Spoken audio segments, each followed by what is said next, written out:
आप सुन रहे हैं जगत गुरु तत्वदर्शी संत रामपाल जी महाराज द्वारा लिखित पुस्तक जीने की राह का पेज नंबर 117। पाठक जनों, यह तो एक उदाहरण है। वास्तव में भक्त को परमात्मा पर पूर्ण विश्वास होना चाहिए कि परमात्मा जो चाहे सो कर सकता है। यदि कोई कहे कि परमात्मा यह नहीं कर सकता, वह नहीं कर सकता, तो उसको भक्ति अधिकार ही नहीं है। क्यों अपना समय भक्ति का नाटक करके व्यर्थ करे?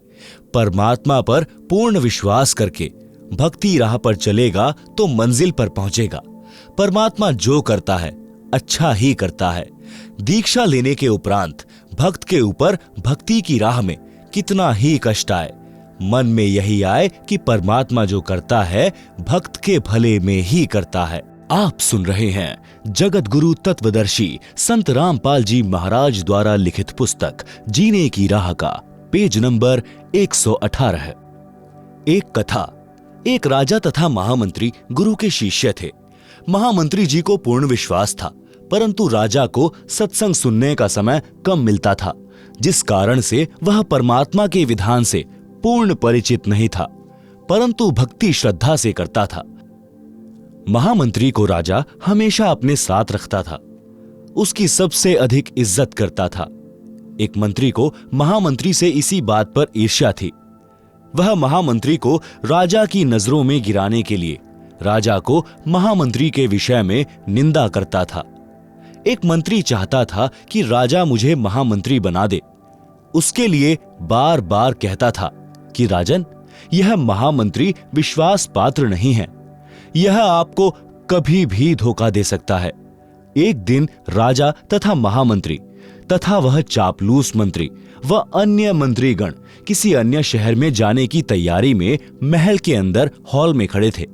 राजा अपनी तलवार को निकालकर उसकी धार यानी तीखापन चेक करने लगा और अन्य मंत्रियों से बातें भी कर रहा था, जिस कारण से राजा के हाथ की एक अंगुली कटकर गिर गई।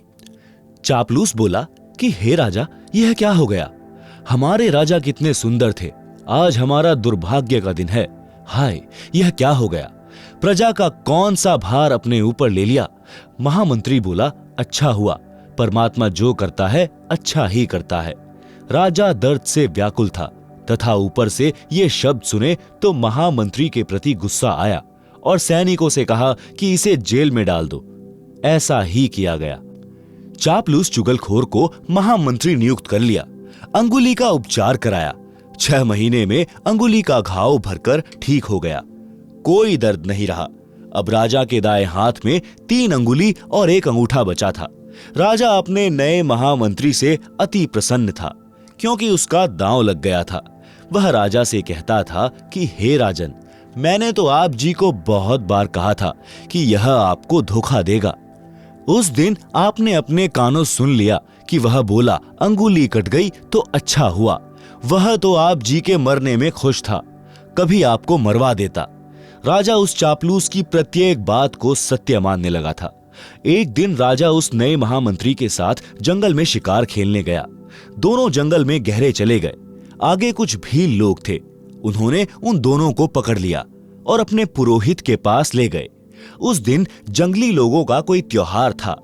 एक व्यक्ति को काटकर देवी की भेंट चढ़ाना था। उनके हाथ 2 लग गए।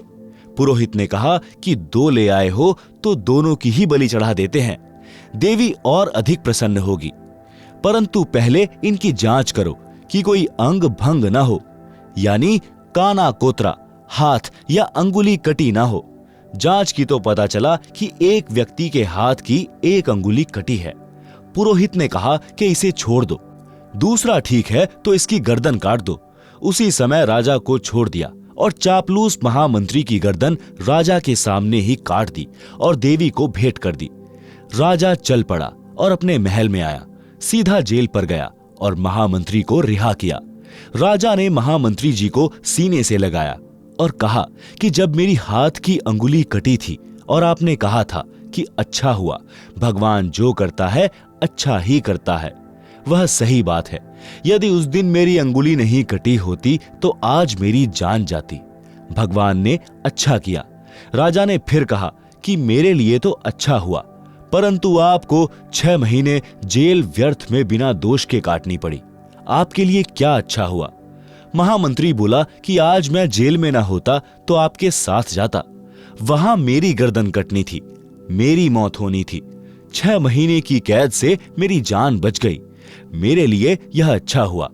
इस प्रकार भक्त को परमात्मा पर विश्वास करके अपने जीवन के सफर पर चलना है। आप सुन रहे हैं जगत गुरु तत्वदर्शी संत रामपाल जी महाराज द्वारा लिखित पुस्तक जीने की राह का पेज नंबर 119। एक लेवा एक देवादूतम, कोई किसी का पिता न पूतम। एक किसान के घर एक पुत्र उत्पन्न हुआ। पुत्र 8 वर्ष का हुआ तो पत्नी की मृत्यु हो गई।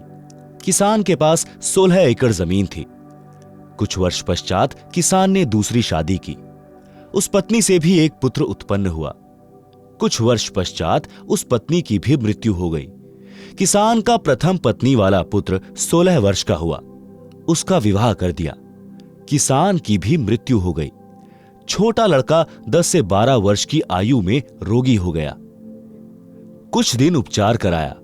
फिर बड़े भाई यानी मौसी के बेटे ने तथा उसकी पत्नी ने विचार किया कि उपचार पर क्यों खर्च किया। यदि मर गया तो इसके हिस्से के 8 एकड़ जमीन अपने पास रह जाएगी। यह विचार करके पड़ोस के गांव से जो वैद्य उपचार के लिए आता था उससे कहा कि इस लड़के की औषधि में विष मिलाकर दे दो, हम आपको धन दे देंगे। 500 रुपए के लालच में वैद्य ने उस लड़के को औषधि में विष खिलाकर मार दिया। गांव वालों को बताया गया कि रोग के कारण मृत्यु हो गई। किसी को शंका नहीं हुई। बच्चे की मृत्यु रोग के कारण हुई मान ली। उस मौसी के बेटे की मृत्यु के 1 वर्ष पश्चात बड़े भाई को पुत्र प्राप्त हुआ। खुशी का ठिकाना नहीं रहा। बच्चे के जन्म की खुशी में जीमनवार यानी लंगर किया। पूरे गांव में मिठाई बांटी गई। उसके पश्चात कोई संतान नहीं हुई। इकलौते पुत्र को प्रेम से पाला। अच्छा घी दूध दही खिला पिलाकर हष्ट पुष्ट कर दिया। 16 वर्ष की आयु में विवाह कर दिया। उस समय बाल विवाह को गर्व की बात माना जाता था। वह लड़का रोगी हो गया।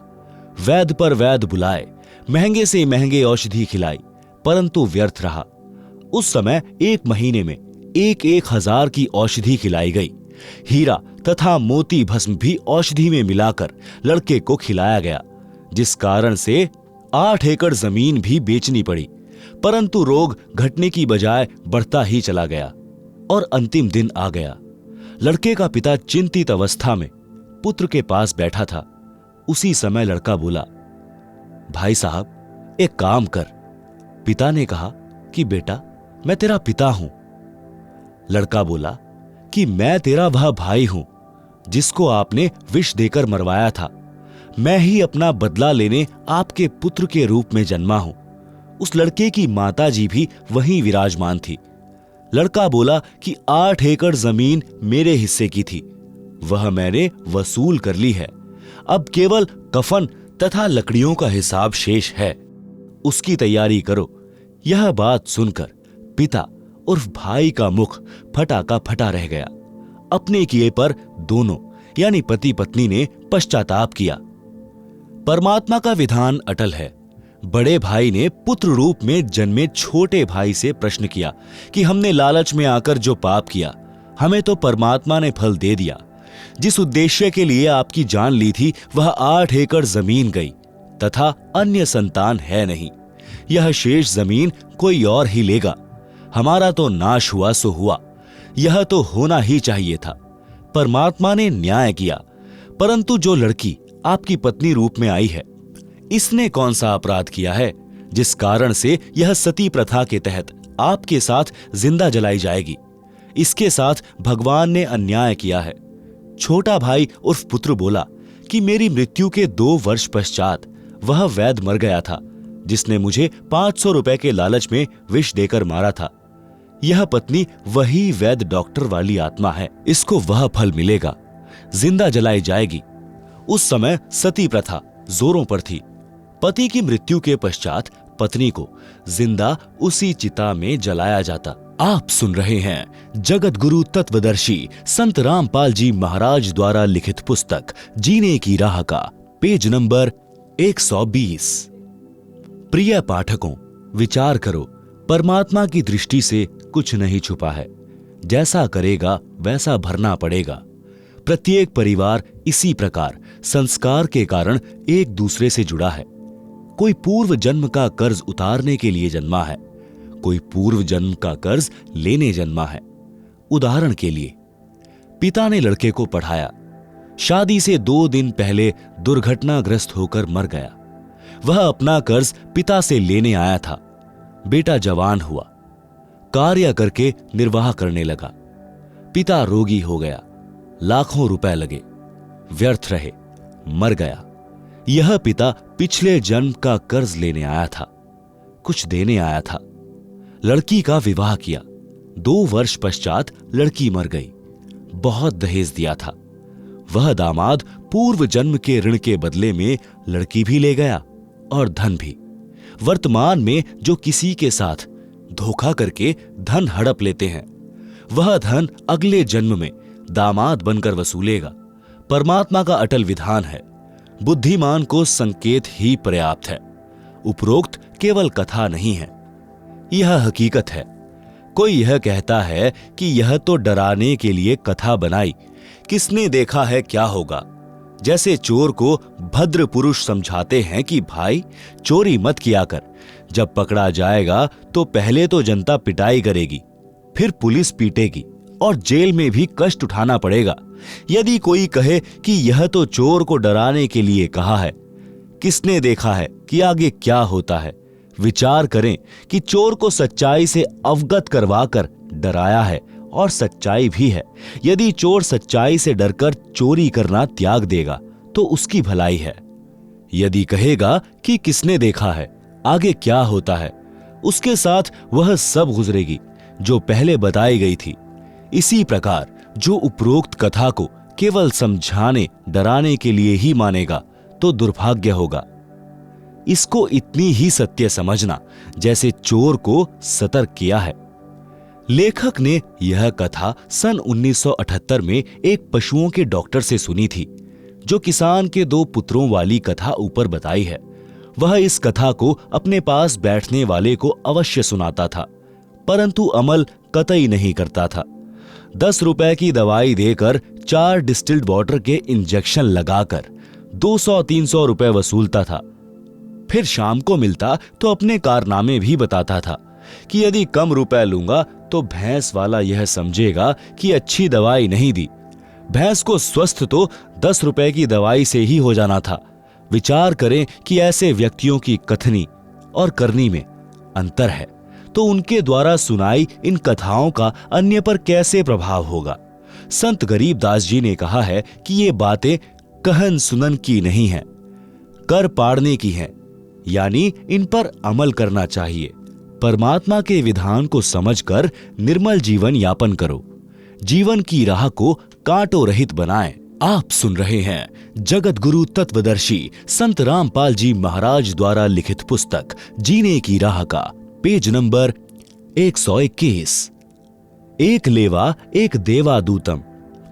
जिस समय श्री शिवजी ने अपनी पत्नी पार्वती जी को अमरनाथ स्थान पर एक सूखे वृक्ष के नीचे बैठकर नाम दीक्षा यानी अमर मंत्र दिया था, उस वृक्ष की खोगड़ यानी तने में बने बिल में मादा तोते ने अंडे उत्पन्न कर रखे थे।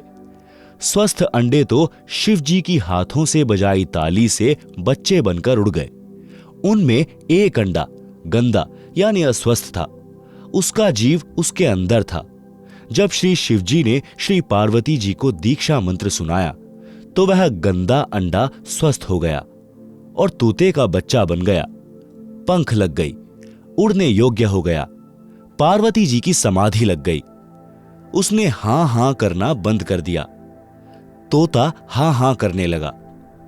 तो श्री शिवजी ने देखा कि पार्वती की तो समाधि लगी है, सुन बोल कुछ नहीं रही है, हां हां की आवाज किसकी है। देखा तो वृक्ष के तने के बिल यानी खोगड़ में तोता बोल रहा है। श्री शिवजी ने उसे मारना चाहा तो तोता उड़ गया। पीछे पीछे श्री शिवजी सिद्धि से उड़कर मारने चले। ऋषि वेद व्यास जी की पत्नी ने जंबाई ली, मुंह खोला तो तोते के शरीर को त्याग कर जीव व्यास की पत्नी के गर्भ में मुख से प्रवेश कर गया। श्री शिवजी ने व्यास की पत्नी से कहा कि मेरा ज्ञान चुराकर जीव तोते के शरीर को त्याग कर आपके गर्भ में चला गया है। यह मेरा चोर है, इसे मारूंगा। उसी समय ऋषि वेद व्यास जी भी आ गए थे। सब बातें सुन रहे थे। व्यास जी ने पूछा, हे भगवान, कौन, कैसा चोर? श्री शिवजी ने बताया कि मैं पार्वती जी को दीक्षा दे रहा था, अंदर के कमलों का भेद बता रहा था, तो इस तोते ने सुन लिया। यह किसी अनाधिकारी को मंत्र बता देगा तो वह अमर होकर जनता को पीड़ा देगा। यह अमर हो गया, मैं इस जीव को मारूंगा। व्यास जी बोले, हे शिवजी भगवान, जब यह अमर हो गया तो आप मारोगे कैसे? यह बात सुनकर श्री शंकर जी पार्वती के पास लौट आए। पार्वती जी को सब बातें बताई। श्री वेद व्यास जी ने अपनी दिव्य दृष्टि से देखा तो पता चला कि पत्नी के गर्भ में पुत्र है। 12 वर्ष के पश्चात पुत्र उत्पन्न हुआ। माता कहती थी कि पुत्र का नाम सुखदेव रखना है। इसके गर्भ में रहते हुए मुझे कोई दुख नहीं हुआ। मन में खुशी बनी रहती थी, सुख का आभास होता रहता है। इसलिए गर्भ में ही उस बालक का नाम सुखदेव रख दिया था। तोते के अंडे में रहने और तुरंत मानव शरीर प्राप्त करने के कारण ब्राह्मण लोग उसे शुकदेव यानी शुक माने तोता भी कहते थे। ऋषि शुकदेव जी का जन्म लेते ही 12 वर्ष का शरीर बन गया और उठकर चलने लगे। तो ऋषि वेद व्यास जी ने कहा, हे पुत्र, कहां चला? शुकदेव जी अपने माता पिता की ओर पीठ करके बोले, आपका और मेरा इतना ही संग है, यानी संस्कार है।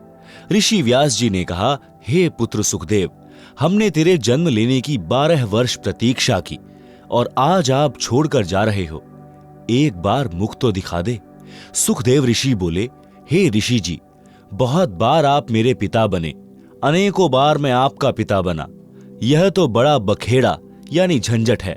मैं भक्ति करके जन्म मरण से मुक्ति करवाऊंगा।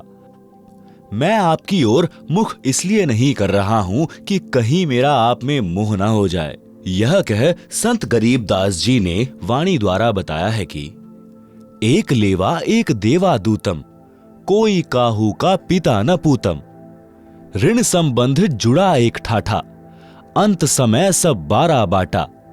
आप सुन रहे हैं जगत गुरु तत्वदर्शी संत रामपाल जी महाराज द्वारा लिखित पुस्तक जीने की राह का पेज नंबर 122।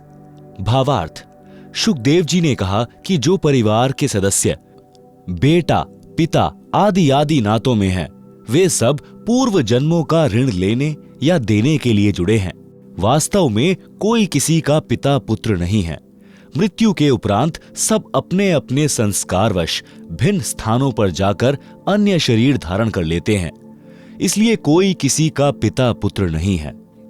पाठकों ने ऊपर किसान के पुत्रों वाली कथा में पढ़ा है कि बड़े भाई ने छोटे मौसी के पुत्र को 8 एकड़ जमीन के लालच में मरवाया, तो वही जीव उसका पुत्र बनकर अपना ऋण लेने जन्मा और अपना हिसाब चुकता करके मर गया।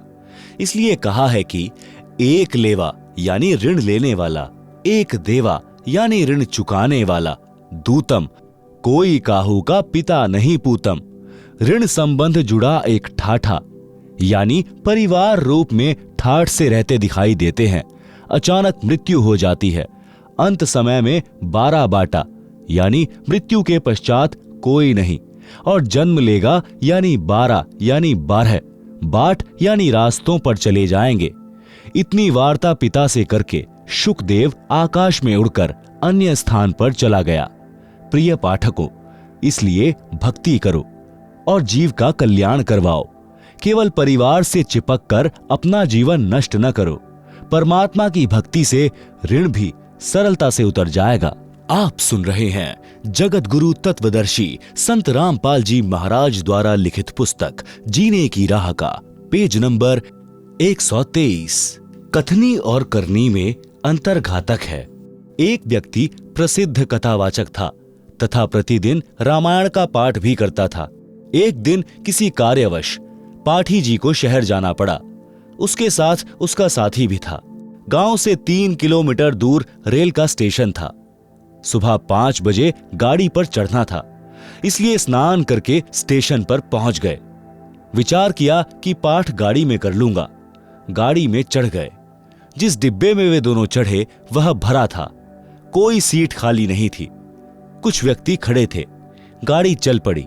कुछ देर पश्चात उस पाठी ने सीट पर बैठे 2 व्यक्तियों से कहा कि भाई साहब, कृपा मुझे सीट दे दें, मैंने रामायण का पाठ करना है। आज गाड़ी पकड़ने की शीघ्रता के कारण घर पर नहीं कर सका। सज्जन पुरुषों ने पूरी सीट ही खाली कर दी। वे खड़े हो गए और बोले, हे विप्र जी, हमारा अहोभाग्य है कि आज हमको भी पवित्र ग्रंथ रामायण जी का अमृत ज्ञान सुनने को मिलेगा। पंडित जी ने पाठ ऊंचे स्वर में बोलना शुरू किया। प्रसंग था, भरत ने अपने बड़े भाई के अधिकार वाले राज्य को स्वीकार नहीं किया। जब तक श्री रामचंद्र जी वनवास पूर्ण करके नहीं आए, तब तक राजगद्दी पर अपने भाई रामचंद्र की जूती रखी और स्वयं पृथ्वी पर बैठा और नौकर बनकर राजकाज संभाला। जब भाई रामचंद्र अयोध्या लौटे तो उनको राज्य लौटा दिया। भाई हो तो ऐसा। पाठ संपूर्ण होने पर सबने कहा कि वाह पंडित जी वाह, कमाल कर दिया। एक व्यक्ति उसी डिब्बे में ऐसा बैठा था जिसने अपने पिताजी की वर्षी पर 1 दिन का पाठ करना था। कोई पाठी नहीं मिल रहा था। वर्षी अगले दिन ही थी। उसने पंडित जी से कहा कि हे गुरुजी, कल मेरे पिताजी की वर्षी के उपलक्ष्य में पाठ कर दो। पंडित जी बोले कि कल नहीं कर सकता। सब उपस्थित यात्रियों ने कहा कि पंडित जी, आपका तो कार्य यही है, इस बेचारे के लिए मुसीबत बनी है।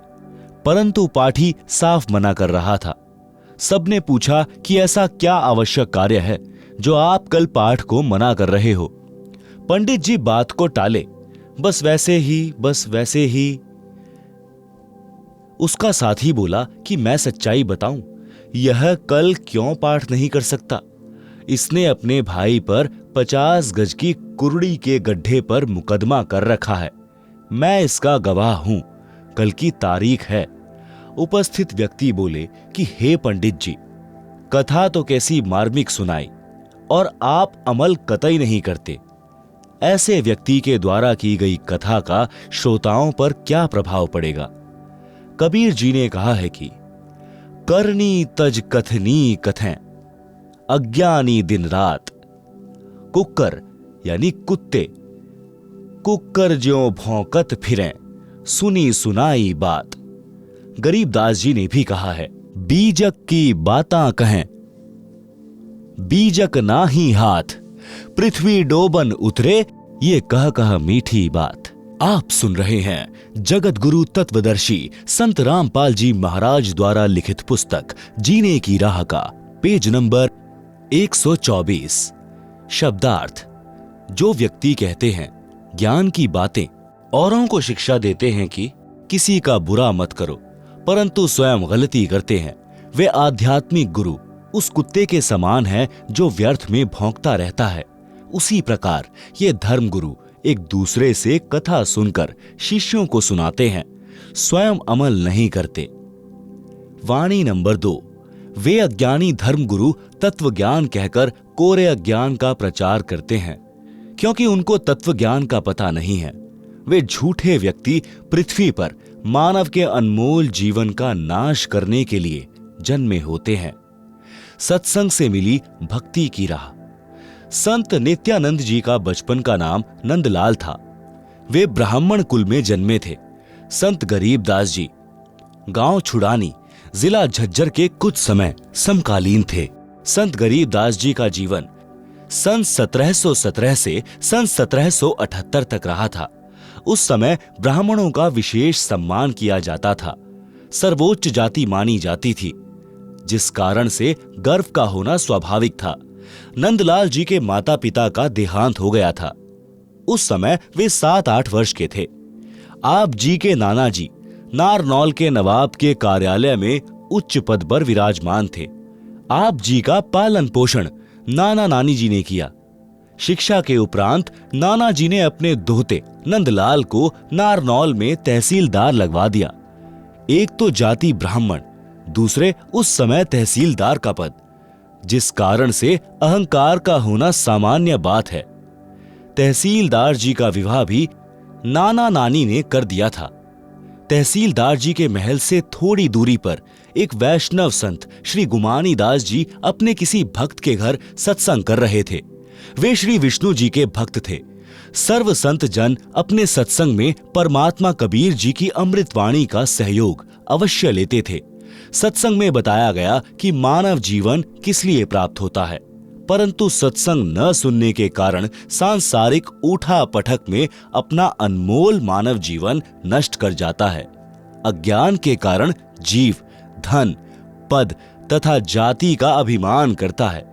भक्ति न करने वाला प्राणी अगले जन्म में गधे, कुत्ते, बैल आदि पशु पक्षियों के शरीर में कष्ट उठाता है। इसलिए अभिमान त्याग कर पूर्ण संत से दीक्षा लेकर अपना कल्याण करवाना चाहिए, अन्यथा पर्वत से भारी कष्ट भोगना पड़ेगा। सत्संग की आवाज सुनकर तहसीलदार मकान की छत पर कुर्सी लेकर बैठ गया। पूरा सत्संग सुना। दीक्षा लेने की प्रबल प्रेरणा बन गई, परंतु जाति और पद का अहंकार परेशान कर रहा था। ब्राह्मणों की कितनी इज्जत है, फिर मैं तहसीलदार हूं। सत्संग में सामान्य लोग जाते हैं, मुझे शर्म लगेगी। कैसे जाऊंगा आश्रम में? स्वामी गुमानी दास जी का आश्रम नारनौल शहर से लगभग 1.5 किलोमीटर पर था। अंत में एक दिन निर्णय लिया कि सुबह वक्त से आश्रम में पहुंच जाऊंगा। अन्य व्यक्ति जाएंगे, तब तक तो दीक्षा लेकर लौट आऊंगा। सत्संग करके संत जी आश्रम में चले गए। सुबह उठकर कुछ देर सैर करते थे। एक दिन नंदलाल जी घोड़े पर बैठकर सुबह आश्रम की ओर जा रहे थे। गुमानी दास जी सैर के लिए उसी रास्ते पर जा रहे थे। संत जी ने सिर के बाल कटा रखे थे, उस्तरा फिरा रखा था, सिर पर कोई वस्त्र नहीं था। नंदलाल जी ब्राह्मण होने के नाते सौण कसौण पर विश्वास रखते थे। किसी अच्छे कार्य के लिए जाते और आगे से कचकोल काढ़े यानी सिर पर उस्तरा फिराए कोई आ जाता तो अपना जाना रद्द कर देते थे। आश्रम में दीक्षा लेने जा रहे थे। जिंदगी का सर्वोत्तम दिन था। आगे से सिर पर उस्तरा फिराए एक व्यक्ति मिल गया। नंदलाल जी का माथा ठनका और क्रोध आया। विचार किया कि आज दीक्षा का अवसर नहीं छोड़ना है, परंतु अपने सौण कसौण को भी निष्क्रिय करना था। इसलिए अपने आप समाधान निकाल लिया कि इस मनहूस के सिर में टोला यानी हाथ की एक उंगली का उल्टा भाग मार देता हूं, कसौण समाप्त हो जाएगा। इसी उद्देश्य से घोड़ा उस व्यक्ति यानी संत गुमानी दास जी के पास जाकर रोका और कहा कि हे कमबख्त, तूने आज ही सिर मुंडवाकर मेरे सामने आना था। आज मैं अपनी जिंदगी के सबसे उत्तम कार्य के लिए आश्रम में जा रहा था। यह कहकर गुमानी दास जी के सिर पर टोले मारे और घोड़ा आश्रम की ओर चला दिया। संतों के साथ ऐसी घटनाएं आम होती हैं। वे अधिक ध्यान नहीं देते। विचार तो किया कि व्यक्ति सभ्य तथा कोई उच्च अधिकारी तथा उच्च कुल का लग रहा था। कार्य पालियों वाले कर गया। नंदलाल आश्रम में गया। वहां संत के शिष्य मिले। राम राम हुई। आने का कारण बताया। घोड़ा वृक्ष से बांध दिया और संत जी के आसन के पास बिछी बोरी पर बैठ गया। संत गुमानी दास जी सैर के पश्चात स्नान करके आसन पर बैठे तो घोड़ा देखा। फिर समझते देर न लगी। नंदलाल जी ने देखा तो शर्म के मारे नीची गर्दन कर ली। गुमानी दास जी को आश्रम के भक्तों ने बता दिया था कि यह तहसीलदार जी दीक्षा लेने आए हैं। नंदलाल जी संत के चरणों में गिर गए और टोला मारने का कारण बताया। संत गुमानी दास जी ने कहा कि हे भक्त, जब हम एक आने का घड़ा कुम्हार के पास से लेने जाते हैं तो उसको टोले मार मार कर बजाकर जांचते हैं कि कहीं फूटा तो नहीं है। आप जी तो जिंदगी का सौदा करने आए हो। आपने गुरुजी बजाकर देख लिया तो कोई पाप नहीं किया। नित्यानंद जी संत जी के शीतल स्वभाव से और भी अधिक प्रभावित हुए। दीक्षा ले ली। संत गुमानी दास जी ने उनका नाम बदलकर नित्यानंद रख दिया। जब सत्संग से जीने की राह मिली तो नित्यानंद जी ने वाणी बोली। आप सुन रहे हैं जगत गुरु तत्वदर्शी संत रामपाल जी महाराज द्वारा लिखित पुस्तक जीने की राह का पेज नंबर 125। ब्राह्मण कुल में जन्मा था, मैं करता बहुत मरोड़, गुरु गुमानी दास ने दिया कुबुद्धि गढ़तोड़। फिर कितने आधीन हुए वह इस वाणी से पता चलता है।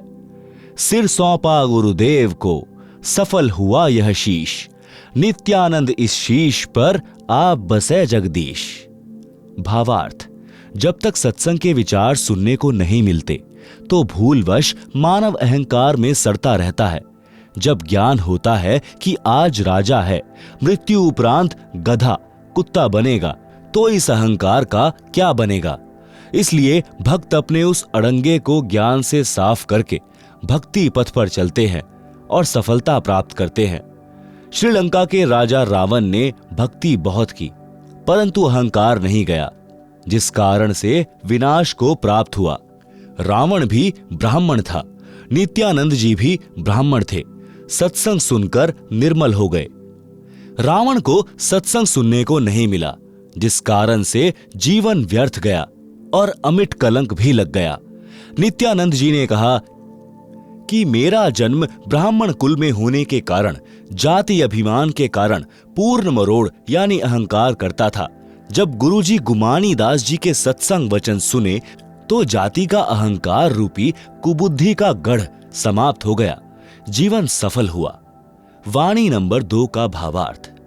सत्संग सुनकर नित्यानंद जी बहुत आधीनी करने लगे, अहंकार त्याग दिया। कहा कि मैंने अपने गुरुजी को अपना सिर दान कर दिया, यानी जैसे गुरुजी रखेंगे वैसे ही रहूंगा। मेरा सिर सफल हो गया, अन्यथा किसी रोग के कारण जीवन चला जाता। अब मेरे सिर पर परमात्मा का निवास है, मेरी रक्षा परमात्मा करता है, मुझे कोई चिंता नहीं। आप सुन रहे हैं जगत गुरु तत्वदर्शी संत रामपाल जी महाराज द्वारा लिखित पुस्तक जीने की राह का पेज नंबर 126। नित्यानंद जी का शब्द। और बात तेरे काम ना आवे, संतो शरण लाग रे, क्या सोवे गफलत में बंदे, जाग जाग नर जाग रे। तन सराय में जीव मुसाफिर, करता रहे दिमाग रे, रात बसेरा कर ले डेरा, चले सवेरा त्याग रे। और बात तेरे काम न आवे, संतो शरण लाग रे। उम्दा चोला बनान मोला, लगे दाग पर दाग रे, 2 दिन का गुजरान जगत में, जले बिरानी आग रे।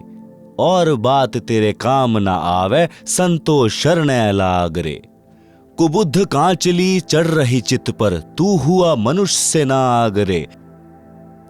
सूझे नहीं सजन सुख सागर, बिना प्रेम बैराग रे।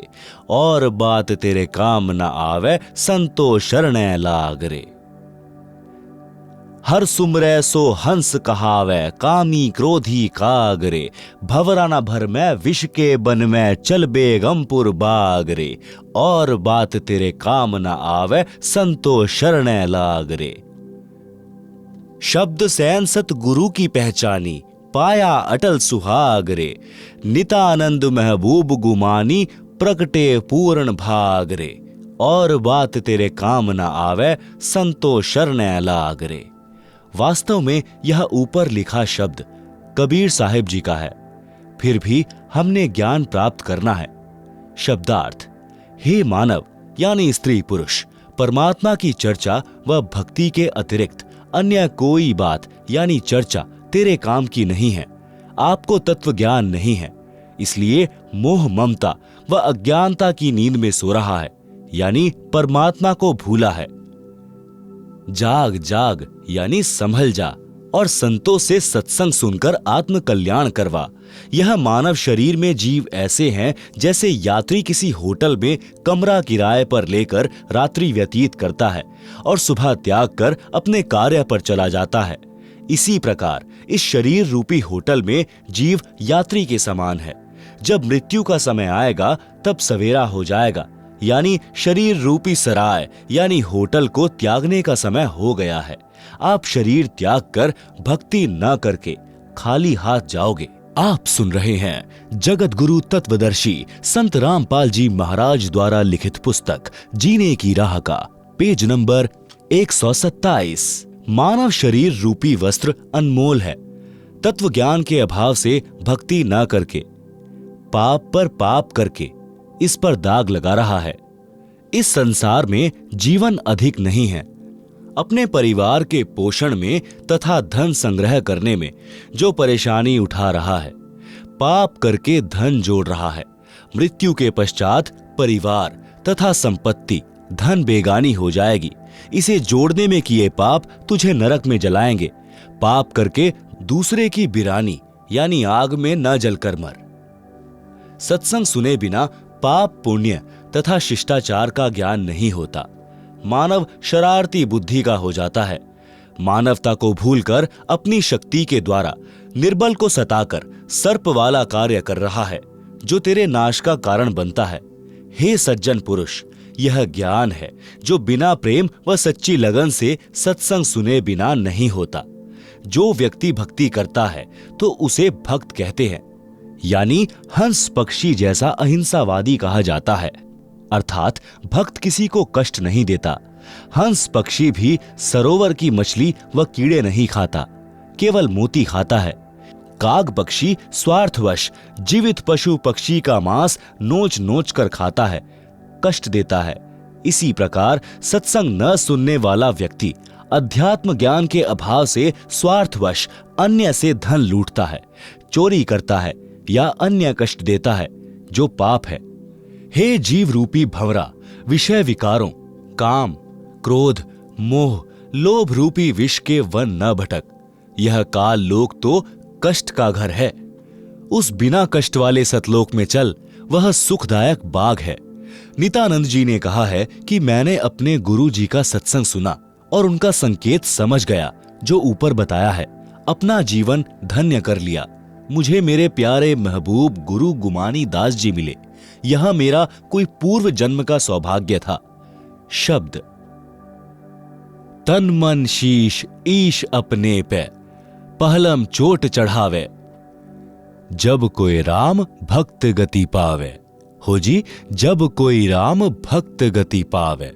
सतगुरु तिलक अजपा माला, युक्त जटा रखावावे। जत गोपिन सत का चोला, भीतर भेख बनावे। लोक लाज मर्याद जगत की, तन ज्यो तोड़ बगावे। कामनी कनक जहर कर जाने, शहर अगमपुर जावे। ज्यों प्रतिभ्रता पति से राती, आन पुरुष ना भावे। बसे पिहर में प्रीत प्रीतम में, न्यू कोई ध्यान लगावे। निंदा स्तुति मान बढ़ाई, मन से मार गिरावे। अष्ट सिद्धि की अटक न माने, आगे कदम बढ़ावे। आशा नदी उल्ट कर डांटे, आढ़ा बंध लगावे। भवजल खार समुद्र में, बहुर न खोड़ मिलावे। गगन महल गोविंद गुमानी, पलक माही पहुंचावे। नित्यानंद माटी का मंदिर, नूर तेज हो जावे। आप सुन रहे हैं जगत गुरु तत्वदर्शी संत रामपाल जी महाराज द्वारा लिखित पुस्तक जीने की राह का पेज नंबर 128। शब्दार्थ। संत नित्यानंद जी ने भक्ति को सफल करने की विधि बताई है। कहा है कि गुरु जी से दीक्षा लेने के पश्चात परमेश्वर को पूर्ण रूप से समर्पित हो जाना चाहिए और तन मन धन अपने परमेश्वर को पहलम चोट चढ़ावे, यानी प्रारंभ से ही कुर्बानी का भाव बन जाए। तब भक्त की गति यानी मुक्ति होगी। वाणी नंबर 1। कुछ साधक बाहरी वेश बनाते हैं। वे मस्तिष्क पर तिलक लगाते हैं, माला से मंत्र जाप करते हैं, सिर पर बड़े बड़े बाल बढ़ाकर रखते हैं, कच्छे के स्थान पर केवल कोपीन यानी 4 इंच चौड़ा कपड़ा बांधते हैं तथा शरीर पर लंबा कुर्ता जो घुटने से भी नीचे तक लंबा होता है पहनते हैं। इस बाहरी दिखावे के स्थान पर अपने सद्गुरु को सम्मान दो, उसको मस्तक पर बैठाओ, यानी गुरु का भक्त बनकर प्रत्येक मर्यादा व आज्ञा का पालन करके जनता में उदाहरण बने कि भक्त हो तो ऐसा, जिससे गुरु जी की शिक्षा दीक्षा का परिणाम दूर से दिखाई दे। जैसे माथे पर तिलक दूर से दिखाई देता है, जो भक्त की पहचान है, भक्त की पहचान बाहरी आडंबर की बजाय क्रिया से करवाई जाए। शुभ कर्म करे, बुराइयों से बचे, श्वास के जाप की माला श्वास उश्वास से अजपा जाप करे, सिर पर बड़े बालों की जटा के स्थान पर सतगुरु द्वारा बताई भक्ति की युक्ति को दृढ़ता से अपनाए।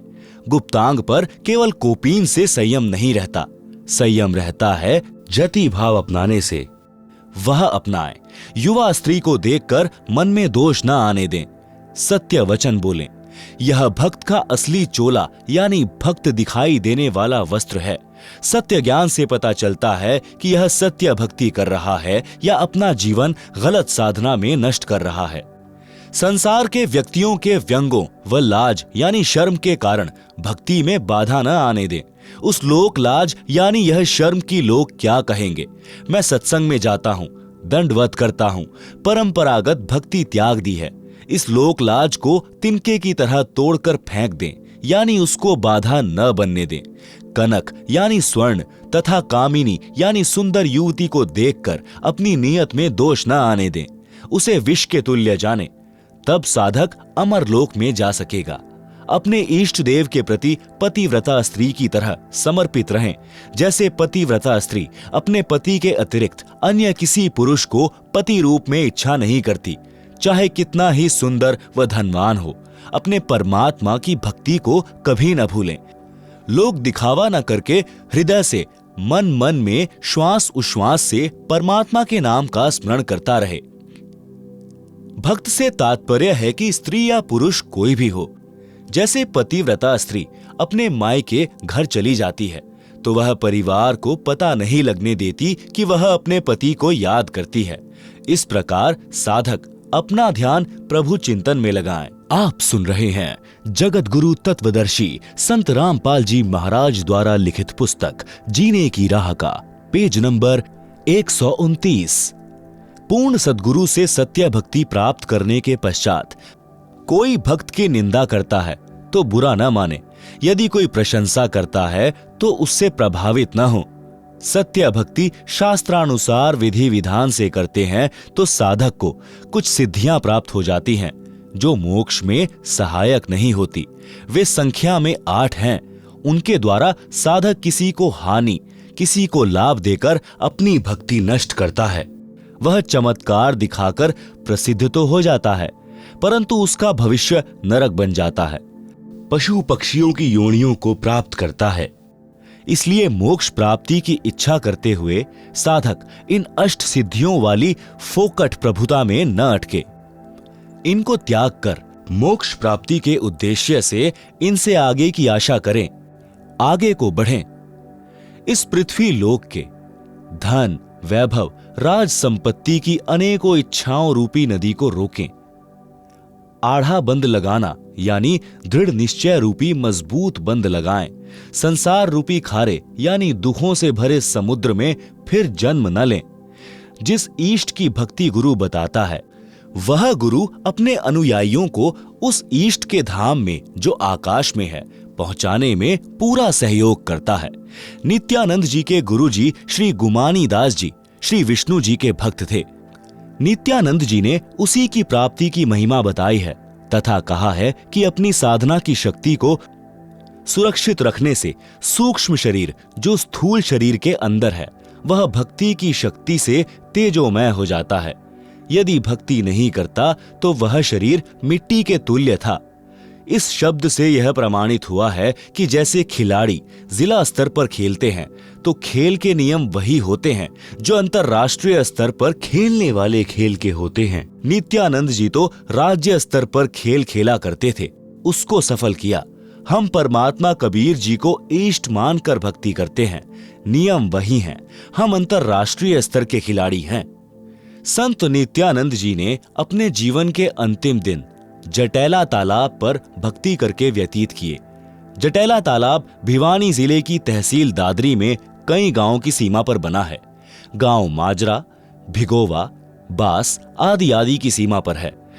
संत नित्यानंद जी श्री विष्णु यानी श्री कृष्ण जी की भक्ति करते थे। उनके गुरु श्री गुमानी दास जी दिल्ली के संत श्री चरण दास वैष्णव के शिष्य थे। पाठक जन पढ़ें सृष्टि रचना इसी पुस्तक के पृष्ठ 254 पर। आप जी को ज्ञान होगा कि संत नित्यानंद जी को किस श्रेणी का मोक्ष प्राप्त हुआ है। संत गरीबदास जी को परमात्मा कबीर जी मिले थे।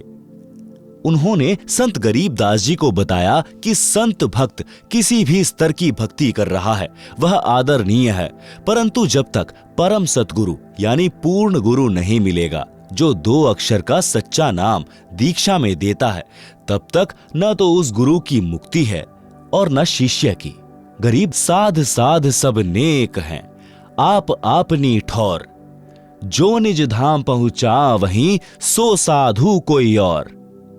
साध हमारे सगे हैं ना काहू को दोष, जो सार नाम बता वहीं सो साधु सिरपोश।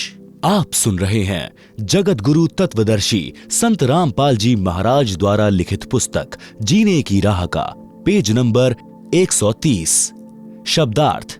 संत गरीबदास जी ने कहा है कि जो परमात्मा का सत्य मार्ग बताते हैं वे संत अच्छी आत्माएं हैं, उनका उद्देश्य गलत नहीं है।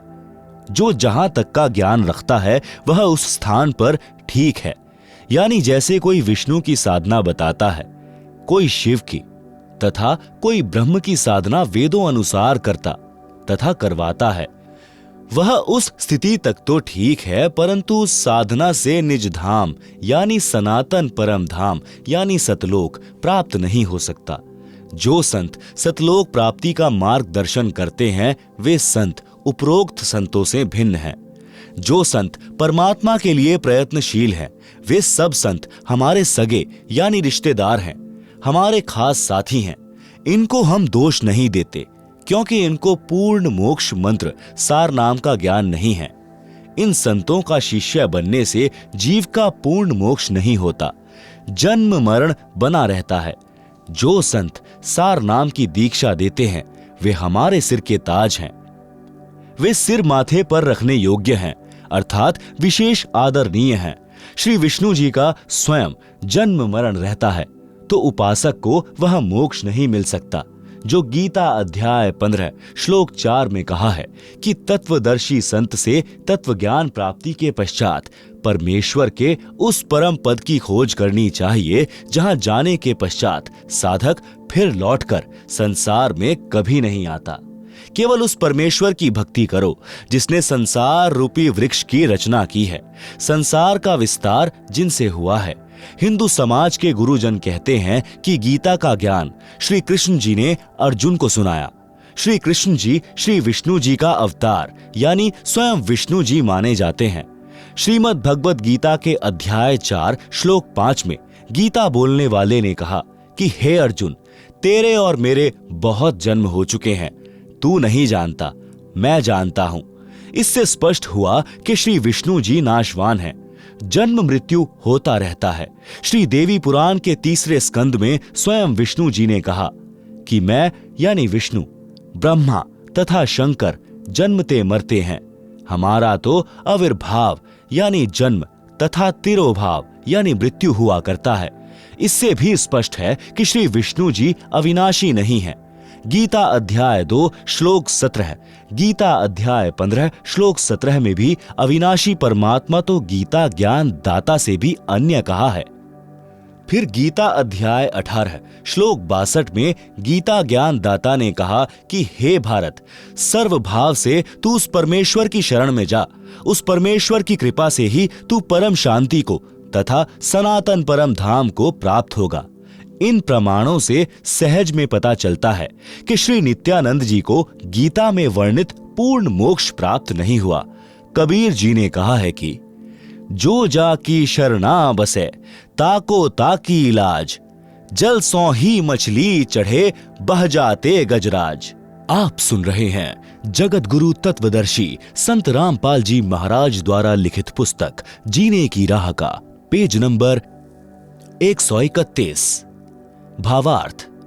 जो भक्त जिस भी देवी देव की भक्ति करता है वह इष्ट अपने भक्त को राहत अवश्य देता है, जो सामान्य व्यक्ति के लिए अनहोनी के समान होती है। उदाहरण के लिए यदि किसी व्यक्ति ने थानेदार की सेवा कर रखी है यानी मित्रता कर रखी है, तो थानेदार अपने मित्र को थाने में आने पर कुर्सी पर बैठाता है, चाय भोजन खिलाता पिलाता है, जो सामान्य व्यक्ति के लिए संभव नहीं है। यह सामान्य व्यक्ति के लिए अनहोनी से कम नहीं है।